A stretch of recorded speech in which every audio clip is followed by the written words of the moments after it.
Hello YouTube, I'm going to be showing you my machine gun miniature homemade airsoft gun thingy, and all you need is one, I guess, thing to a ballpoint pen, and you need to cut a hole in one side, cut a hole in both sides, and then stick the ballpoint pen in one side, fill it with BBs below, and I'm going to be showing you how powerful it is. Yep. Here we go.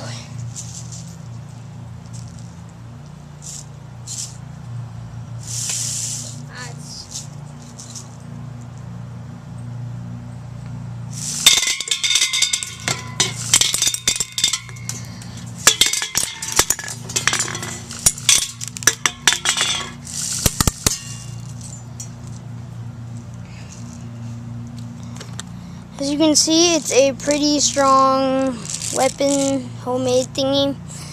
You can blow as long as you can hold your breath. I don't really think it's that long, but it's just a fun little thing to make and to use when you're bored. So, rate, comment, and subscribe.